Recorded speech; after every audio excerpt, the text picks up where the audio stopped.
Lumpy skin disease প্রতিরোধে ফ্রান্সের দক্ষিণ পশ্চিমাঞ্চলে বড় পরিসরে গবাদি পশুর টিকাদান কর্মসূচির অংশ হিসেবে বৃহস্পতিবার তুলুজ শহরে টিকার 400,000 ডোজ পাঠিয়েছে ফ্রান্স সরকার। এই কর্মসূচির আওতায় মোট 750,000 গরুকে টিকা দেওয়ার পরিকল্পনা হাতে নেওয়া হয়েছে। ভ্যাকসিনগুলো তুলুজে পাঠানোর জন্য প্রস্তুত করা হয়েছে। লক্ষ্য হলো আজকের মধ্যে এগুলো পৌঁছে দেয়া, যেন প্রধানমন্ত্রী সেবাস্তিয়ান লেকর্নুর নির্দেশ অনুযায়ী দেশের দক্ষিণ পশ্চিমাঞ্চলে আক্রান্ত সব গরুকে টিকা দেওয়ার কার্যক্রম শুরু করা হয়। বিশেষ গুরুত্ব দেওয়া হচ্ছে আরিয়েজ অঞ্চলে। সেখানে 31 ডিসেম্বরের মধ্যে সব পশুকে টিকা দেওয়ার লক্ষ্য নির্ধারণ করা হয়েছে। টিকাগুলো নেদারল্যান্ডস থেকে কেনার পর ট্রাকে করে ফ্রান্সের ব্রিটানিয়া অঞ্চলের রেন শহরে নিয়ে যাওয়া হয়। এরপর সেখান থেকে সামরিক বিমানে করে পাঠানো হয় তুলুজে। 25 জনের একটি দল এই পুরো কার্যক্রম সমন্বয় করেছেন। তারা নেদারল্যান্ডস থেকে গাড়ি চালিয়ে ভ্যাকসিন এনেছেন। এখন আমরা এয়ারফোর্সের সহায়তা নিচ্ছি।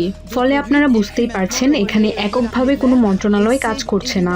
দেশে একটি সংকট তৈরি হয়েছে, আর রাষ্ট্রের সব ধরনের সম্পদ ব্যবহার করে যতটা সম্ভব কার্যকরভাবে এই সংকট মোকাবেলার চেষ্টা করছে। টিকাদান কর্মসূচির পাশাপাশি উপদ্রুত এলাকা থেকে অসুস্থ গবাদি পশু যেন অন্যত্র নিয়ে যাওয়া না হয় তা নিশ্চিতেও কঠোর অবস্থানে রয়েছে লেকর্নু সরকার।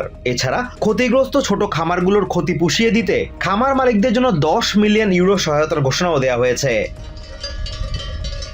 লাম্পি স্কিন ডিজিজ নামে ভাইরাসজনিত এই রোগটি মানুষের মধ্যে ছড়ায় না, এটি মাছির মাধ্যমে গরুর মধ্যে ছড়ায়।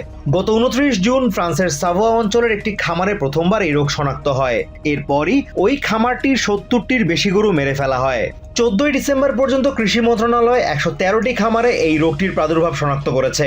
এ রোগের কোনো চিকিৎসা নেই।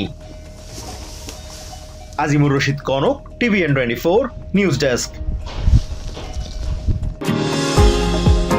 নিউ ইয়র্ক থেকে সম্প্রচারিত TVN 24 টেলিভিশন বিশ্বজুড়ে বাঙালির কণ্ঠস্বর।